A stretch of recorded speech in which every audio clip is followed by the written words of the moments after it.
Welcome to the special edition of the Stephen A. Smith Show, coming at you as I love to do at least 3 days a week over the digital airwaves of YouTube and, of course, iHeartRadio. Normally, this would be called the normal show. It wouldn't be called the special edition. But it's not every day you have the kind of guest that I had on Monday when Tom Brady blessed me with his presence and allowed me to interview him for nearly an hour. And, of course, the same applies to today's episode. As the NFL season rapidly approaches and we contemplate what the 2024 NFL season is going to be like, Patrick Mahomes being at the top of the heap as the reigning two-time defending Super Bowl champion with a whole bunch of people coming after him, whether it be Lamar Jackson, Joe Burrow, Tua Tagovailoa, Josh Allen, even C.J. Stroud, for crying out loud. And that's just in the AFC. We ain't counting Detroit, San Francisco, Philadelphia, and others in the NFC. The NFL is the NFL. It has established itself as king. An event every single week from late August to early February. We know this. One of the people who've assisted drastically in making that happen is an individual by the name of Peyton Manning. Now, I know Monday we talked about Tom Brady and those 7 Super Bowl championships, those 23 seasons, those Super Bowl MVPs, those league MVPs. But in case you forgot, Peyton Manning was no slouch. He went to 4 Super Bowls. He won 2 of them. All 4 Super Bowls was with a different coach. Tony Dungy, Jim Caldwell, John Fox, Gary Kubiak. By the way, in the midst of all of that, he played 17 seasons. Do you know that with the exception of the 2011 season where he sat out due to his neck injury, Peyton Manning never missed a game in his career until his final season in Denver? Did you know that? Did you know that he's a 5-time NFL MVP? Did you know that he was selected to the Pro Bowl 14 times? Did you know that 10 times he was an All-Pro first team? First team 7 times, second team 3 times. Did you know that? This is who we're talking about when we're talking about Peyton Manning, who ranks 3rd all time in both passing yards and touchdown passes. That's who we're about to talk to. That's who we're about to listen to. Because greatness comes in various forms. But his greatness as a football player is on the verge of being usurped by his greatness as a production arm in the world of television and film. He's all over the place, making things happen, making change happen. And that's something interesting to talk to Peyton Manning about. You get a taste of him watching him on the Manningcast during Monday Night Football on ESPN2 with his brother Eli. He's adding somebody else to his show that you need to know about, and you're about to find out in the next few minutes. But make no mistake, that's just the beginning of what this man brings to the table. And I can't wait for you to hear all the things that he thinks, all the things that he feels, and all the things that he's planning on venturing into as the future embarks upon him. The one and only Peyton Manning, one of the greatest players in NFL history, a Hall of Famer, no doubt. He's up next with yours truly, right here on the Stephen A. Smith Show. All right, guys, well, it is my honor, my privilege to introduce one of the most iconic names in sports media. You love him, you hate him, but I guarantee you've talked about him in the last 2 hours. Please welcome to the stage, the one, the only, Stephen A. Smith!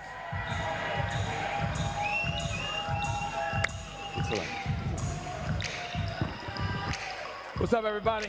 How y'all doing?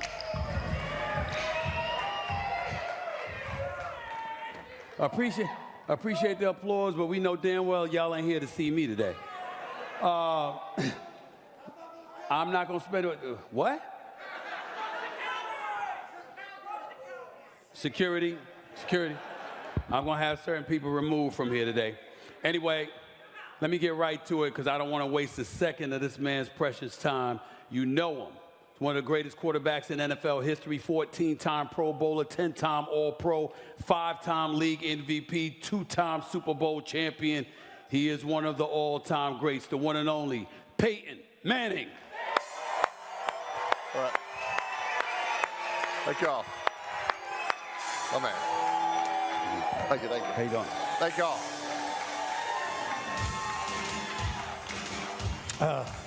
All right. Thank y'all. Thank y'all. Anytime you're sitting down with somebody as great as you, it's been a few years, you've been away from the game for a while as a player. What is life like for you today, being Peyton Manning, considering the fact that you were so great, but in the same breath, it's been a while since you've been away? It has been a while, and you miss certain things. You don't miss certain things. I don't miss getting hit anymore. I can promise you that. I had a guy ask me the other day, they said, I bet you don't miss those blindside hits, you know, when the defender just hits you right in the back. And believe it or not, people don't realize this. I actually could avoid the blindside hit, Stephen A., because when you're getting ready to throw, and all of a sudden you hear 80,000 people go, oh, you just scoot up a little bit, right? Because something bad's about to happen. So I don't miss getting hit. I think what I miss more than anything is simply kind of being a part of the team. There's 53 players on an NFL team. It's the ultimate form of bonding, camaraderie, and fellowship. And we're all on a group text, me and my old teammates, but it's not the same as seeing them every single day. I miss the plane rides after a win. Nothing quite like being on a flight with 53 of your friends after this hard-fought victory. The adrenaline, the emotion, you just don't get to do those things again. I tell people all the time, next time you're on that flight and that flight attendant says, this plane cannot take off. Everyone is seated and your cell phones are turned off. That is not true. That is an absolute lie, because after an NFL game, everybody's standing up, they're high-fiving and hugging, and that plane takes off just fine. So I miss my teammates, but you find just different ways to kind of stay stimulated, stay busy. Obviously, my kids are a big part of my life, but involved in some other things. But my greatest takeaway from all the years in playing football were the relationships I made with my teammates, my coaches, the equipment managers, the behind-the-scenes support staff. That's my greatest takeaway from playing football. We hear that all the time from players, present and former, missing the teammates, missing the locker room camaraderie, et cetera, et cetera. You don't have to mention any names, but could you at least highlight and illuminate for everybody the kind of teammate that got on your damn nerves? The one that you sat up there and said, you know what? He doesn't need to be here. Without mentioning any names, give me the characteristics of a bad teammate and tell me how often you had those on your squad. It's a great question, and I think people wouldn't be surprised to know that, especially when I played for the Colts. I had a head coach named Tony Dungy, whose philosophy was, absolutely, his philosophy was, we'd rather have a guy who maybe runs a little slower 40-yard dash, that's a high-character, unselfish guy that loves football. We'll take that guy as opposed to some other guy who's super talented but is more about him than about the team. That player's probably never – people used to say all the time, Stephen A., how would Tony Dungy have handled this type of player? Right. I said, that player is never getting on Tony Dungy's team in the first place, right? That was our philosophy. So we didn't have a lot of selfish guys. Now, look, every player can't be the same. If you have a guy who's really into himself, you try to just surround that guy and say, hey, the team is counting on you to help us. You use the words we and us as many times as you can to hopefully get him to come on board. If after a couple of years he just doesn't want to join, it's probably not the place for him. But look, the best teams that I played on, our best players, they were our hardest workers. They were the most unselfish. They put the team over self. Marvin Harrison, he practiced the hardest every day on the field. And when we draft a rookie receiver, he comes out and says, wow, Marvin Harrison's going full speed. We haven't even started practice yet. That just creates this culture. So I was really lucky. I didn't have a lot of teammates that kind of gave us those kind of problems. But look, players that – look, I get wide receivers, running backs. Look, they want the ball. The reason they want the ball is because they think that will help us win. And I get that. I want to get those guys the ball. Right. At the same time, the team has got to be the most important thing. Is it overblown when people, whether it's pundits, whether it's people talking in the media, it's people that, you know, even in the world of sports that allude to this, is it overblown the cancerous effect an attitude, the wrong attitude can have on a locker room. Sometimes you look at a team and you go like this, they loaded. Oh, that guy might be, he might be a problem, but the hell with that. They'll be fine because they got the rest of the crew. But other times you listen to coaches, you listen to executives, you listen to great players such as yourself, and they allude to how one bad apple can spoil everything. Is that overblown? I mean, it just depends on the situation. To me, look, a good locker room, you got to have good leadership in there. Like I said, every player can't be the exact same. I mean, the good teams have all different types of personalities, but if you have strong leadership, we can get, maybe that one guy who's a little bit more about himself to kind of join forces. I think if you have a lot of those, Stephen A., that's usually when it becomes a problem. But hopefully you have strong leadership at the key positions. There's kind of a, like my last year in Denver, I guess I was kind of the offensive leader. DeMarcus Ware was the defensive leader. Right. So we felt like, if there were problems, I mean, DeMarcus and I would just go and talk to those guys. And we just say, hey, we got a special thing here. We need you to step up and help us.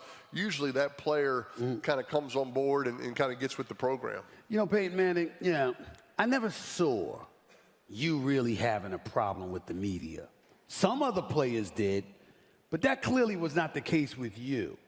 I want to know, when you listen to folks talk about the media and what have you, is that why Omaha Productions, your company, is so big? Is that why you decided to get, because I don't know if you noticed or not, you're a member of the media now. You do know that, right? You do know that, right? I did not know that. You're a member of the media. I mean, you're producing content for a lot of folks to see out there. Great content, I might add. Major props to you. Was that one of the incentives in getting involved?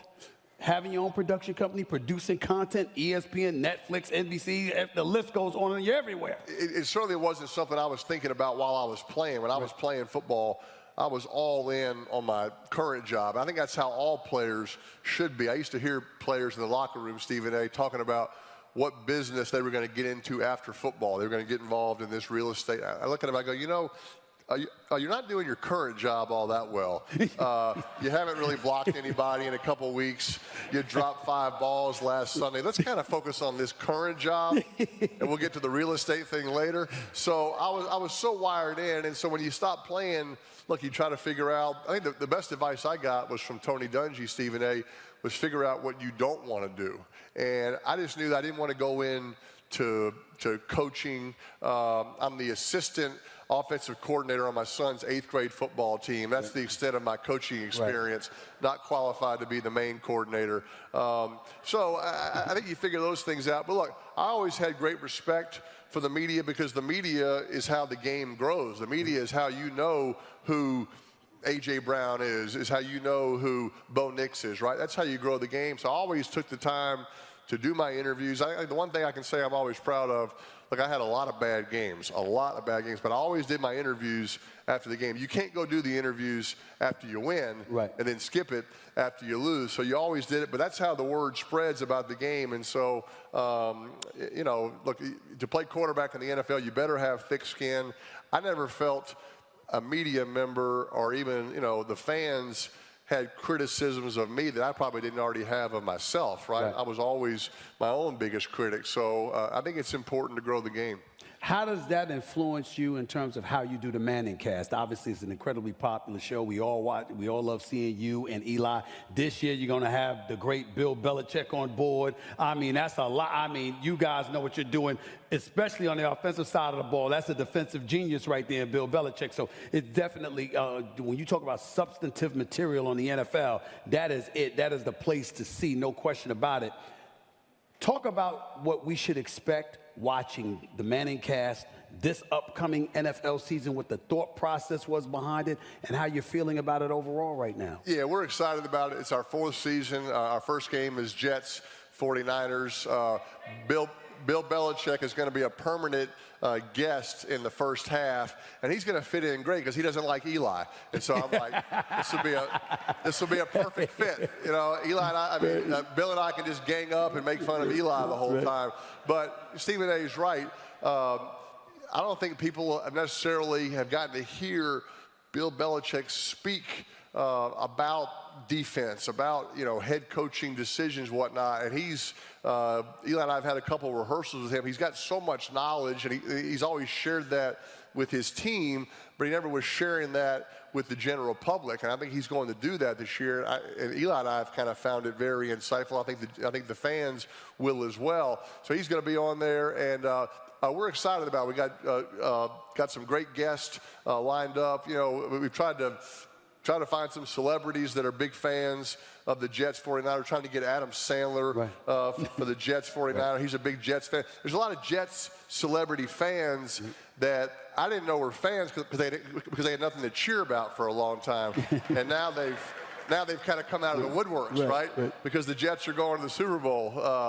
But look, to me, the great thing about the Manningcast, Stephen A., is that I think it's kind of a unifier. I love the fact that there's so many people from different backgrounds, that different, political views, whatever it is, they all love football, right? And that's one place we can watch together and be together. We've had, Condoleezza Rice can break down a cover 2 defense as well as I can. President Obama, diehard Bears fan. Snoop Dogg has been a youth football coach for years. That's right. In Los Angeles. Had a huge impact on a number of young men. And I love that. 3 totally different backgrounds, but we can all watch football together. Now, our guests are on via Zoom, so we can see them like in between commercials.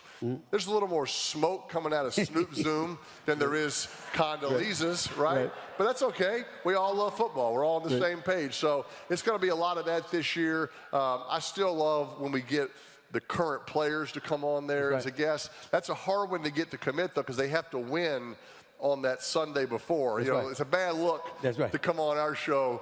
You can't be coming on after a loss. I mean, you lost. What the hell you lost? I mean, why'd you lose the game? And shouldn't you be focused on making sure you don't lose the following week since you just lost Sunday? So, I don't blame you one bit. Did you tell Aaron Rodgers to make sure he doesn't get hurt 4 plays into the season? Wow.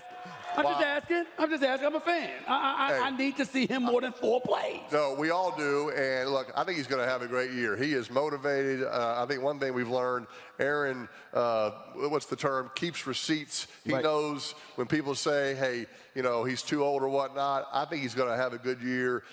He looks healthy out there just from the little clips that you see. And look, it'd be a great test for him against that 49ers defense in the first game. And he's always been motivated against the 49ers because they passed on him in the draft. And so I see him, look, his arm, it's just so unique. It's unlike just about any other quarterback. It's elastic, right? I mean, I was always a guy that to make this throw, my feet had to be lined up perfectly toward the direction. Aaron Rodgers' feet can be lined up over here, and he can throw a 40-yard pass over there. So I see him having a good year. I really do. Well, I do too. I mean, I'm not keeping all the receipts. He did score 10 points against the San Francisco 49ers in a playoff loss at Lambeau Field. He doesn't always show up against San Francisco, but that's neither here nor there. I digress.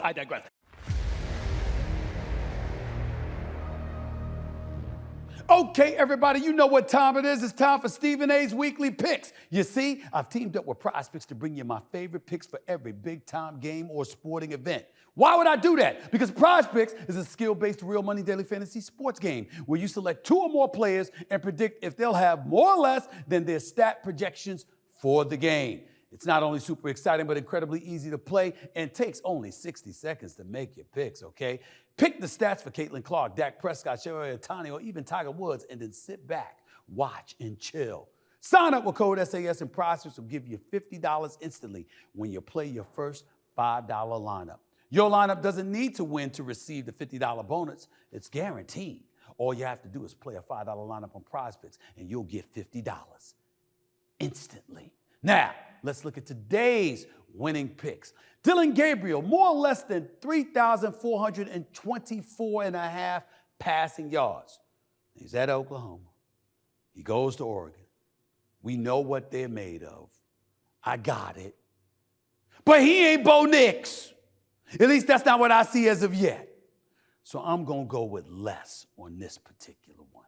Less. Let's get to the next one. Shedeur Sanders, the son of prime time, the starting quarterback for the Colorado Buffaloes. More or less than 3,174 and a half passing yards.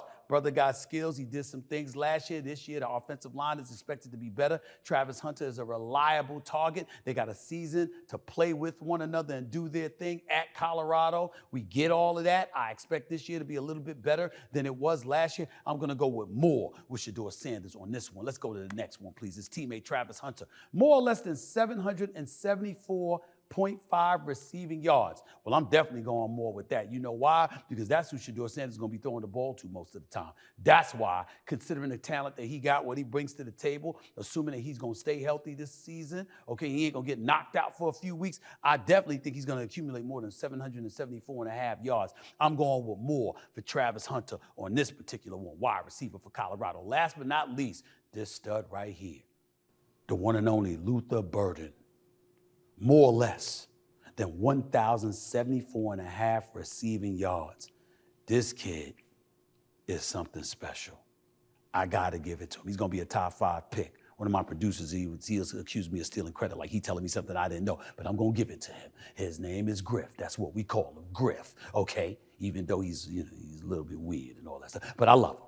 But Griff says he's going to be a top 5 pick, and Griff is right, because the brother is special. Make no mistake about it, 1,074.5 yards, you definitely got to go for more with this. So let's recap this whole situation for y'all right now. Gabriel, less, okay, because he ain't Bo Nix. Sanders, more. Hunter, more. Burden, more. That's what you got to remember when you're dealing with PrizePicks. You're always shooting for more because the sky's the limit.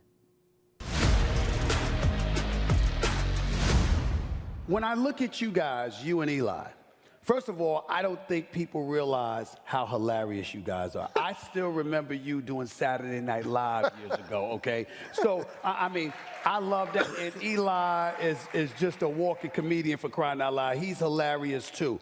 But I was surprised at how candid you were willing to be doing the show. As you prepared to do the Manningcast, to see you on the airways, you'll get on players left and right when they mess up. You're not shy about that. Did it take something? Did somebody have to advise you to do it, or did that come natural to you because of the perfectionist you're known to be? Well, it's certainly been an adjustment, for us, and we're doing it so differently than the traditional way. I do it from my neighbor Scott's garage in Denver. Eli does it from his back house in New Jersey. Eli kind of thought that ESPN was joking when we kind of talked about doing this. Eli said, wait a minute, let me get this straight. You want to pay me to watch football with my brother from my house? Eli's like, I know I went to Ole Miss and I'm not that smart, but that sounds like a pretty good idea. So that's kind of how it came about. But look, we try to have fun watching the game. Like, I know how hard it is as a quarterback. When people are throwing 3 interceptions, I'm like, I threw 6 one night against the Chargers. I would have thrown more. The clock ran out. So, I still try to defend quarterbacks and whatnot. But, certainly, if a guy doesn't call timeout or a guy steps out of bounds, it needs to be addressed like, hey, you ran out of bounds. You're going to give Tom Brady 2 minutes and 30 seconds now to go down the field, you're going to lose this game, right? So I kind of like to point out the things that are going to lead to a mistake, but we try to have fun and try to point out, the positive things going on in the game. And look, I'm still a big fan of the game. I'm a defender of the game. The football is important to me.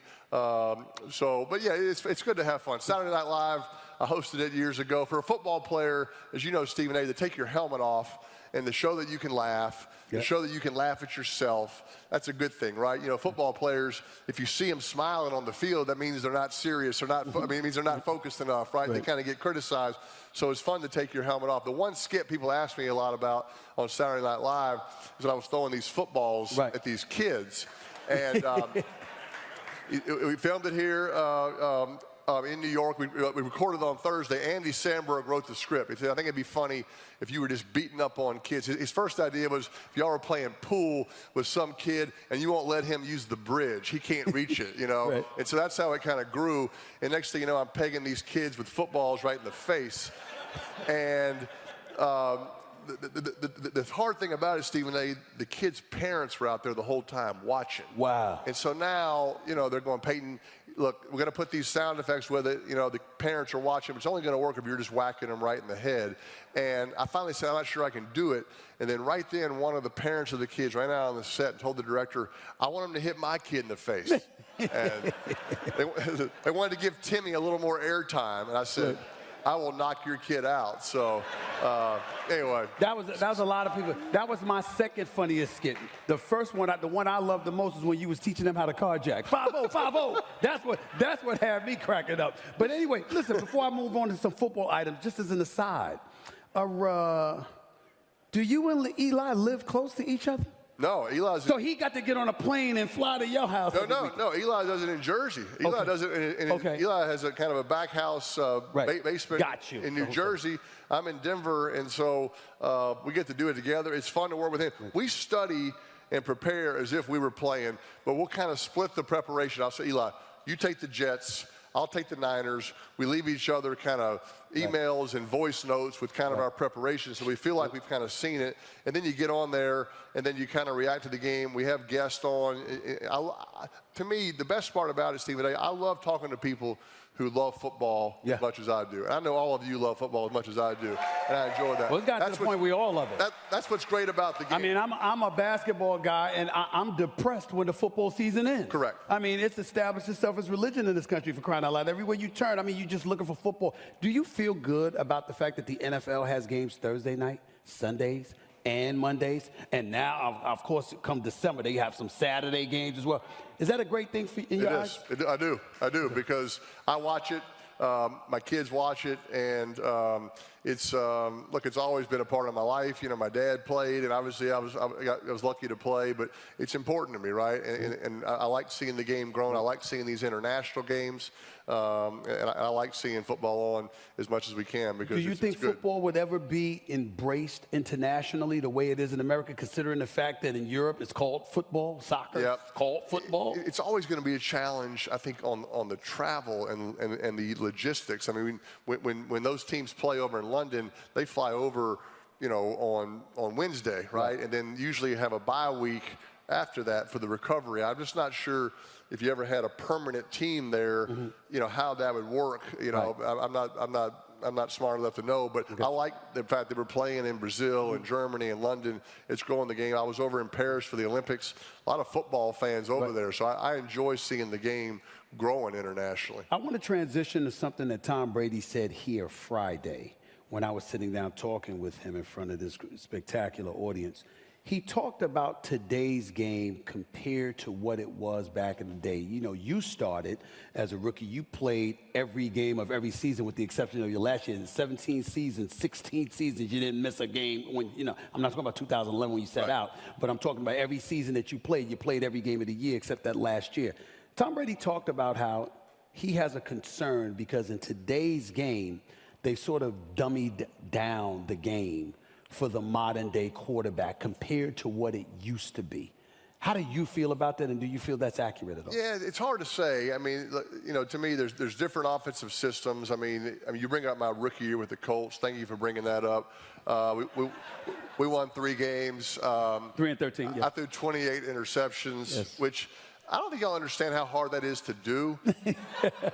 You really got to get off to a good start. You got to throw 3 in your first game, 4 in your second game, 3 in your third game. If you get 10 early, now we have a chance to get on a roll and break it.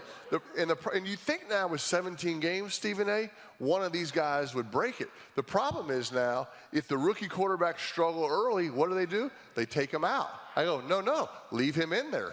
Let him learn the hard way. Eli would have broken it. He only started 10 games that year. So anyway, I'm over it. But if one of these rookies wanted to kind of sniff that record, I'd like to get that one off my resume. Look, the game's still hard. I think that NFL coaches, I think smartly, are doing the best job they can of adapting their offense to the quarterback that's playing. If that means putting in some plays that player ran in college, I'm for it. I can promise you, Andy Reid watched Texas Tech's film and said, these plays work pretty good for Patrick Mahomes in college. We're going to put some of these things in. And that's different. It used to be, oh, we're the NFL. We're not going to run any plays that colleges run. Right. That's beneath us. That's not true anymore. And guess what? It's smart what they're doing now. They're making the best quarterbacks that play well, they feel comfortable. If you put a guy in there that doesn't feel comfortable with the plays, and the problem is, Stephen, it's hard for those quarterbacks sometimes to tell the coach, hey, I don't really feel comfortable with that play. And it takes a while. I didn't learn that until my second year. That's why I threw 28 interceptions. Right. And so, look, I'm still I think it's a great game. Look, colleges now, with players transferring a lot, that does change probably what they're learning in college. You know, they're not spending 4 years under the same system as much if they're transferring, so that could affect what they know coming in. But I still think there's a lot of NFL quarterbacks that are playing at an incredibly high level. I think there's still some good football out there. One of the other things, but he didn't say this Friday, but when I interviewed him on my podcast months earlier, Tom Brady said, hey, the defense is being dealt a bad hand. How about coaches educating and coaching and developing your offensive players better? So you know not to throw a pass over the middle if Ray Lewis is laying there. You know not to throw this on, a guy running this route and you're throwing the football there. You know not to endanger a particular player. You know how to save yourself from opposing defenses. You think there's any credence to that argument? That's a fair point. I think that's a fair point. I mean, certainly as a quarterback, look, I was always you're throwing across the middle, right? Where do you want to miss? You want to miss low, right? You don't want to throw a guy high across the middle, right? And throwing into double coverage, So that was always a thing that you want to protect your guys, especially anywhere across the middle, because I was real lucky. I played with guys like Reggie Wayne and Marvin Harrison. Those guys always played. They always practiced, right? And so credit to them for keeping themselves in great shape as a quarterback. You certainly want to keep your guys healthy. It pays to get paid on Cash App. Some people think paying overdraft fees is unavoidable. When you deposit your paycheck on Cash App, you can get up to $50 in free overdraft coverage. Having a little cushion to give you peace of mind at no extra cost is a very beautiful thing. If you could deposit your paycheck on Cash App and get up to $50 in overdraft coverage at no cost, would you? I'm talking about up to $50 in free overdraft coverage. A little peace of mind in case of oversight at no extra cost. Now that's something to think about. Stop sitting on the bench with people who can't play and get into the game with Cash App. So once again, getting paid on Cash App isn't just convenient. Cash App has got you covered. It pays to get paid on Cash App. That's money. That's Cash App. Download Cash App from the App Store or Google Play Store today. I want to take a second to let everyone know that the NFL season is fast approaching, but you don't have to worry because PrizePicks, it's got you covered. That's right. With America's favorite sport around the corner, PrizePicks is going to help you cash in. In case you didn't know, PrizePicks is a daily fantasy app where you can select 2 or more of your favorite players and then pick more or less on their projected in-game stats. What's even better, PrizePicks is something for every sports fan. Choose from the WNBA, Major League Baseball, boxing, and everything in between. You can pick Josh Allen, Asia Wilson, and Aaron Judge all in the same entry. I make my picks and submit early, all in less than 60 seconds. Then I sit back and I watch. And get this, sign up with code SAS and PrizePicks will give you $50 instantly when you play your first $5 lineup. Your lineup doesn't need to win to receive the $50 bonus. It's guaranteed. All you have to do is play a $5 lineup on PrizePicks and you'll get $50 instantly. So pick more, pick less. It's that easy. I'm thinking about what you just alluded to, protecting your guys, and that takes my mind to ferocious defensive players. One of the people that has complained religiously about how soft the game has gotten in their eyes because offensive players are protected so much is the great Ray Lewis. Oh. Now, I know you've got some stories to talk about when it comes to Ray Lewis. This is a man that I know very, very well, and he never stops complaining about what offenses get away with in today's game and how you don't let them be men. Let them be men. This is what he says. Tell me something. Tell the audience something about Ray Lewis as it pertains to you. What any kind of story you got about Ray Lewis? Best defensive player I ever played against. Big, smart, fast. instinctive, studied film like a quarterback, I found out, right? He and Ed Reed, that they would study film, you know, the same way a quarterback did, dissecting the little things. You know, he's super nice to me now. He was never that way when we were playing, Stephen A. I always thought, you know, it's interesting, because of the TV copies now, because you can hear all the things being said out there. I think Ray was the first guy. They were really studying the TV copies of the game, picking up on your verbiage and terminology, of which way, you know, audibles were going. So I always thought he knew a lot of our plays. I always thought he knew when we were going to snap the ball. So whenever he would blitz, he would time it up, and he'd have this running start toward me. And it's like every time he would hit me, Stephen A., he'd kind of like drive me into the ground, and he'd kind of use me to help him get back up, you know, and whisper in my ear, "I'll be back here in a couple minutes, punk." Very friendly guy. Thank you for bringing that up. When he retired, it was like one of the greater days of my life. The Pro Bowl is different now. You know, it's a flag game before the season that Eli and I coach. I'm 0-2 against Eli. I'm over that as well. But it used to be a Hawaii, a celebration at the end of the season if you had a great year. And I was Ray Lewis's teammate in like 10 Pro Bowls. And I wasn't over there working and relaxing. I was over there where I was buying Ray Lewis's dinner, his drinks. I bought him golf clubs one year, kind of hoping he might not hit me as hard come next October. He never seemed to remember. So, but yeah, Ray gets mad at me because, I do agree at times that, or I don't like when quarterbacks beg for the personal foul call, right?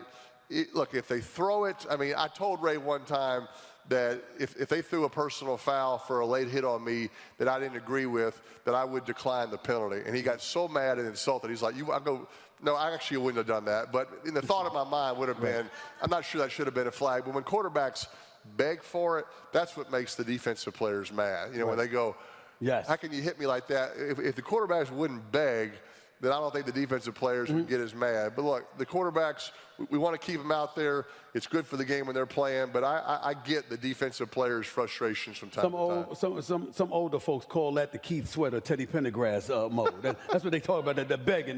That's what they're talking about here. Who's the biggest beggar? I mean, since you brought it up, I didn't bring up begging, but you did. Who's the best beggar in the NFL? Well, I think the guy you interviewed a couple of days ago was pretty good at it. You know, so. He was, but it was kind of natural, you know. He just kind of had this look to the guy, you know. So it seemed to work for him. Right. What about amongst the current players? You see, but like the thing about Mahomes now, I mean, he's not a big slider now. I mean, Patrick runs. Patrick gets his yards, you know, and he still has legs. And so, I don't know. I don't think anybody just jumps out to me, you know, as much. So I think Brady still kind of, you know, takes the title right now. I'll put you on the spot a little bit because obviously these are kind of questions that people would love to hear from you. Your top 5 quarterbacks in the National Football League, in your mind right now, who would they be?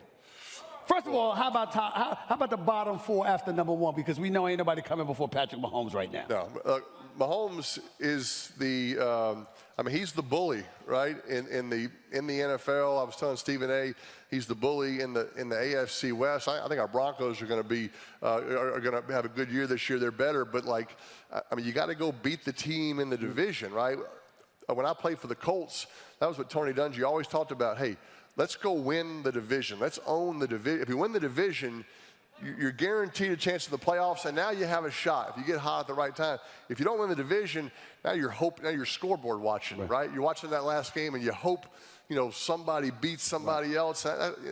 That's hard to count on that. So, you know, Patrick Mahomes, and the best thing I can say about Patrick Mahomes is he still likes to be coached. I mean, Andy Reid coaches him hard. Right? Andy Reid came from Green Bay.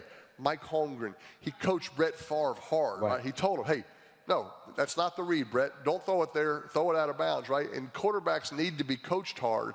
And Andy Reid coaches Patrick Mahomes hard, and that's good for Patrick. That's bad for NFL defenses, right? So, that's number 1. Patrick Mahomes, number 1. God, rankings are so hard. I mean, you get in so much trouble. You get mad about that.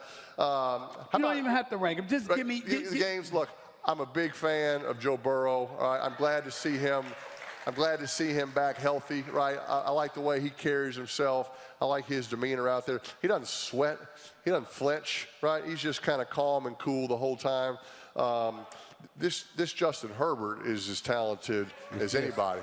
He can throw it. And Harbaugh's going to make him even better. Harbaugh, like I said, the Broncos division is going to be tough. I mean, Lamar Jackson does things that just don't seem possible with the football in his hand. He makes throws, he runs, and he's smart about, he protects himself too, right? I mean, look, I never could run, so I never had that problem, right? But, the thing we were talking about earlier, quarterbacks, that like to run, you still got to find a way to get out of bounds or get down and be there on the next play, right? If you get hurt, I mean, look, defenses, if the quarterback, gets hurt, they're probably going to win that game. Right. So I love the way Lamar carries himself. I think he'll have a great year this year. One more. I mean, this, like I said, Josh Allen's a total stud. Total stud. Tough. Look, I saw him this summer. I mean, he is so motivated to bring in a championship to Buffalo. I love that. I appreciate that about him, and I think they'll have a good year this year as well. You're behind center. You're fully healthy. You're 20, 30 years younger. And today, you have an opportunity to be behind center and pick 3 wide receivers, somebody in the slot, 2 wideouts, and a tight end. Current players? Current players. Ooh. 2 wideouts, slot receiver, tight end. Who you got? So I'm gonna audible, which I used to like to do. I'm gonna move the slot off the sideline. I'm gonna bring in 2 tight ends. Okay. All right. Okay. I'm going with Kelsey and Kittle right here. Okay. And now you're in a bind on defense because you go, okay, 2 tight ends. I better bring in, our extra linebackers, right, and play our base defense. Well, there's no linebacker in the NFL that can cover Kelsey or Kittle. Right. So, okay, now we're going to bring in 2 DBs and play, nickel or dime coverage. Well, those guys aren't built to stop the run. Right. Now we're going to run the ball at you. So now you got a major problem on matchups. Kelsey and Kittle make defensive coordinators have long nights, gotcha. Right? And that's what you want. You want guys that are making the defensive coordinator go, how are we going to cover this guy, right? Gronkowski was that way, right? And so I'm taking Kelsey and Kittle right there, and then look, I'm putting Justin Jefferson out there on the right? He is motivated to come back, right? I've spent some time with him this offseason. I mean, what he did last year, getting back healthy and still having the kind of year that he did. Right. So I'm putting him there, and then. I guess just to kind of stay in the LSU theme, I'm going to put Chase on the left. Okay. Put Chase on the left. Over Tyreek Hill? I'm not putting Tyreek at running back. Put Tyreek at running back next to me, right?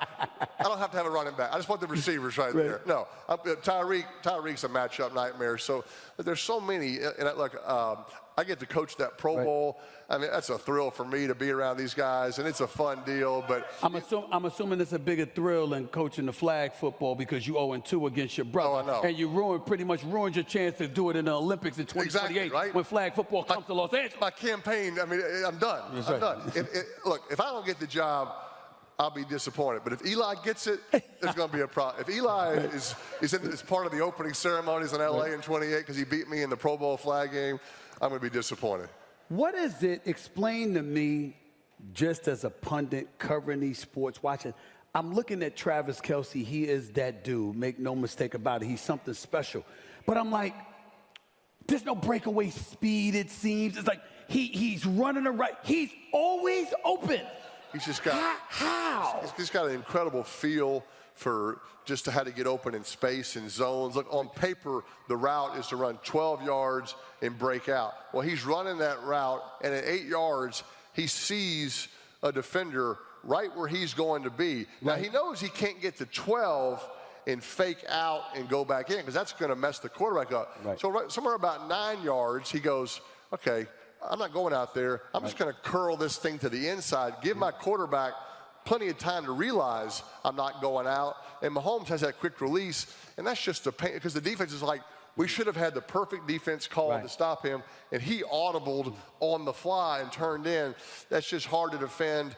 He catches everything. He's tough. He's a heck of a player. They're the team to beat, clearly. I watched this kid Worthy out of Texas as a primary target for Patrick Mahomes. He's going to be special, and that makes their offense potentially even better than last year because we know they struggled at sometimes last year. These are reigning defending Super Bowl champions, and they could possibly three-peat. Who's the biggest threat to the Kansas City Chiefs in the AFC? Baltimore. I think Baltimore. I think. Look, they're motivated. I mean, I've been there before. Right, you have this incredible regular season, you have all these expectations, and you get beat in the playoffs, right? And it's disappointing. Look, it's the kind of thing that can kind of make or break you, right? Where sometimes they go, all right, we got to blow up the whole thing, right? We got to change coaches, get new players. That's not what we did. We stayed together, and the next year, I mean, the 4 Super Bowls that I went to, Stephen A., we had devastating losses the year before, right? The kind of games that, you know, they might say, well, let's just blow it up. We stuck together and got over the hump the next year. So, look, I'm a Harbaugh fan. I'm a Lamar fan. I think they're motivated. You don't see them talking a lot. You just see them kind of going to work every day. I see them being back in the mix at the end. Are they the #1 threat to the Kansas City Chiefs in the AFC or the entire NFL?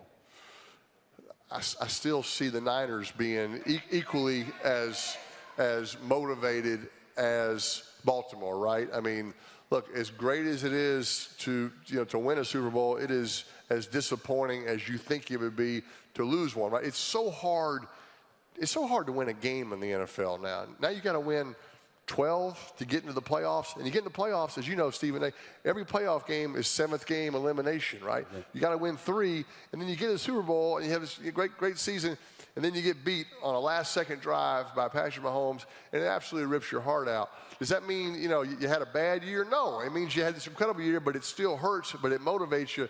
I see them being back in the mix as well. What about dudes who have great regular seasons, and then come playoff time, it's the APB out for them. I can't find them. I'm sorry. Dak Prescott's got 2 playoff victories in 8 years. It's 2 playoff victories in 8 years, Peyton Manning. That's all I'm saying. Isn't that? I'm asking. But all it takes is one run. All it takes is one run. And I'm telling you, Dak can do it. All it takes is one run to get hot in the playoffs. Their division, though, is tough, right? I mean, the Eagles are still super talented, right? Picked up Saquon Barkley. The Commanders, I'm excited about their new quarterback, right? And look, I know, this may come out of your mouth. I still think the Giants are going to have a better year this year. They're going to be tough to beat. So I think it's a tough division. It's a tough division. So anyway, I think Dak. I think if those Cowboys can win the division, I think Dak can get on a run. He can get there. He's got the mindset, but he's got to do it, right? He's got to do it. Look, I live that same format. You did it for 1 year, Peyton Manning, not 5. I mean, this is Daniel. Did you just say Daniel? I'm thinking sure Daniel Jones. You said Daniel Jones, right? That's what you were talking about, right? No, Dak. I said Dak. I know that you went to Dak. I know Dak, but you talk about the division. When you got to the division. Have you noticed the theme here? I'm a quarterback defender. Now, I pull for these quarterbacks. I want them all, especially here in August, right? They're all going to the Super Bowl. They're all going to have a great year, right? So as a quarterback, basically what you're saying is you're an attorney on behalf of quarterbacks. There's always a defense for them. There's always a defense, right? Because I know how hard it is. And in August, we all got a shot, right? We got to have some help. We got to have some things go our way. But look, I think Dak can do it. Okay. And obviously he's got to go and do it, but he can do it. Dallas, Philadelphia, Detroit, or LA? Who's the biggest threat to the San Francisco 49ers in the NFC? Detroit. Dan Campbell, that team takes on their head coach's personality. They are tough. Jared Goff, motivated as well, right? Sort of leaves LA, and everybody kind of says, well, hey, he has played incredibly. Amon-Ra St. Brown might be the toughest receiver in the NFL. Yep. I might be taking him in that backfield too. Okay. I might take me out of the game and just go Hill and Brown in the backfield. We don't even need a quarterback. So, no, the Lions. And, look, they were right there against the Niners. Look, losing a playoff game, it hurts, but it motivates. And usually, you know, the good teams come back and have an even better year the next year. Let me put you on a spot here, okay? So, you know, it's the playoffs. And anybody that knows you, they know, I mean, there's 3 places you can expect to see you. You're going to see you in Denver. They're going to see you in Indianapolis. They're going to see you at the University of Tennessee with your Volunteers. Right? That's where they're going to see you. If a playoff game arrived and it was Indianapolis versus Denver, what's Peyton Manning? What direction is Peyton Manning going? And I'm talking about in terms of who you rooting for.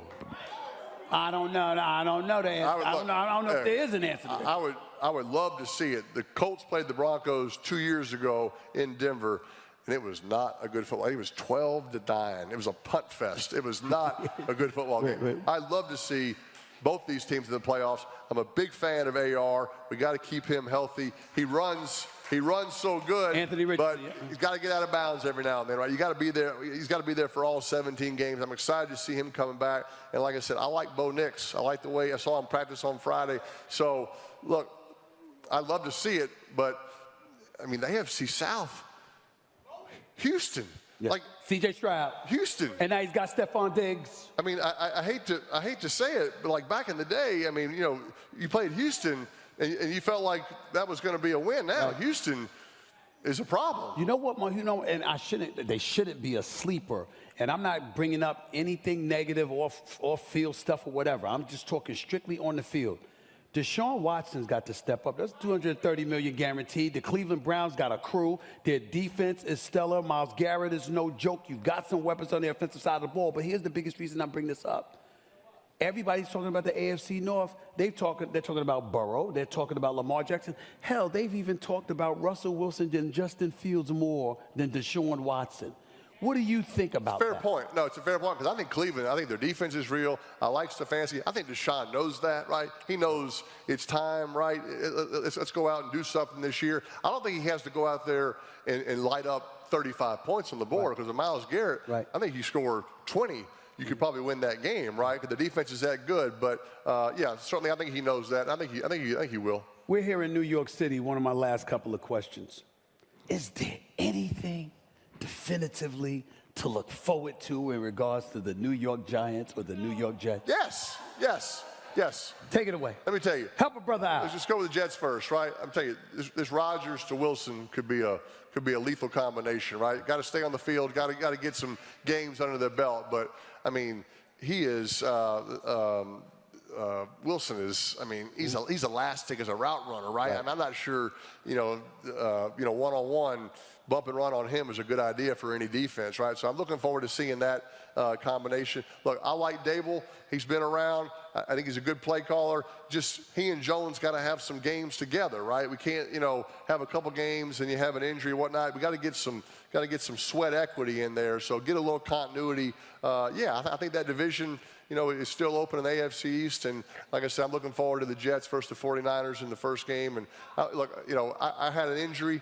When you miss an entire year, there's a lot of things you miss about playing, and you do want to come back and be the player that people think you're going to be, right? When I signed with Denver, I was injured, but Von Miller didn't want to hear that. He said, no, you're still the Peyton Manning that I know. I said, Von, I got a lot of work to do. He's like, no, you're going to be there. I know Aaron feels that way, right? They signed him to be a great player. He got hurt last year. I know he feels that, and I think he'll answer the bell this year. My last question to you would be this. You've been an incredible role model as a person, as a player, as a professional athlete.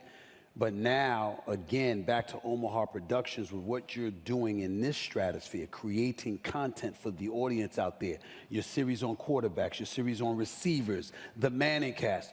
What have you enjoyed most, and what are you most looking forward to as the future obviously is upon us? Well, the most fun thing, obviously, Omaha produces a lot of shows, like the 9 Man, like the show with Eli and I, but I love the shows that I'm not in. And look, I do way too many commercials, I admit. And I filmed a few more last week. I got some more coming out. I'm just going to warn you. So feel free to change the channel, all right? I know you get tired of staring at this big forehead and this long neck. I'm proud of the shows that I'm not in, the quarterback, right? I kind of help recruit, right? I call Patrick Mahomes. I call George Kittle. I call Devontae Adams and say, hey, we want to highlight you guys. Let us go behind the scenes and show you. So it's kind of a different role, not necessarily the quarterback on the field, Stephen A., maybe the offensive coordinator in the press box, right? And I love those shows that you kind of be a part of without having to physically be in the middle of it. Those are the ones that I'm most proud of. What do you want to tell the audience about what they have to look forward to this upcoming NFL season? Exciting NFL season. Like I said, I think there's going to be some team that nobody's expecting to come out. I think it ain't going to be the Giants. Go ahead. I do think in other sports, not every team can say it, but I think every team's got a shot, right? You got to stay healthy. Got to get some young players to step up. And got to have the guys that we're paying the big bucks to, you know, kind of answer the bell and go and earn their money this year. But it's going to be a great NFL season, and you know, we have like, you know, 100 people that watch it. So if we want to get 101 viewers on our show, ESPN2, we're the B team. Monday night, Jets 49ers. Feel free to tune in and watch Belichick and I make fun of Eli. Ladies and gentlemen, it doesn't get much better than this. The one and only Peyton Manning. Thank y'all. My man, that was fun. How can it get any better than that? We're talking about the NFL season, upcoming 2024 NFL season. On Monday, I gave you Tom Brady. On Wednesday, I gave you Peyton Manning. You just saw what this man had to say. Now, what are you missing? What are you missing? Can't thank him enough for wanting to sit down with me, just like I couldn't thank Tom Brady enough for wanting to do the same. And I also need to take a moment to extend my gratitude to Michael Rubin and the team for Fanatics, because it was at the Fanatics Fest that this all took place. And obviously, if they weren't willing to allow that to happen, it would not have happened. So my gratitude to them for making sure that I had Tom Brady and Peyton Manning right in front of me. It was a joy to experience talking to them, learning the game of football from them, learning about what's coming up next. Peyton Manning with Eli Manning, with Bill Belichick on the Manningcast. You ain't missing much. You ain't missing much. This NFL season is going to be absolutely special. I can't wait to tackle it. I'm not happy about my Pittsburgh Steelers right now, but that's a subject for a different day. I damn sure ain't happy about the New York Giants either. New York Jets, New York City native that I am, I'm expecting something from them. We shall see. You see how Peyton Manning talked about Baltimore. You see how Tom Brady didn't bring up Baltimore. It's going to be real interesting to see how this season unfolds when we talk about who is going to have the best shot to dethrone the two-time reigning defending Super Bowl champion, Kansas City Chiefs, especially with that brother Worthy as a target that Patrick Mahomes has available to him. But I digress. In the end, you look at a plethora of teams in the National Football League in both the AFC and the NFC Conference, and anybody can win the Super Bowl. It's up for grabs, which is what makes the NFL so special. Peyton Manning, Tom Brady, few know it better than them. So I appreciate the lesson, the tutelage, and the guidance they've given this audience about the upcoming season and beyond. I thank them so much. I really appreciate them. And I'm looking forward to watching both of them do their thing in front of the cameras, on the microphones, this upcoming season. Can't wait, y'all. I know the same applies to y'all. I'm about to sign off now, but I will be back on Friday because the Democratic National Convention in Chicago, Illinois will have been completed as of Thursday night, which means I'll be on the next morning. Of course, I got a lot of sports to talk about, but that ain't all. You never know what the hell I have to say. Just know I'm coming. Until then, I'm signing off. Peace and love, everybody. God bless. See you on Friday.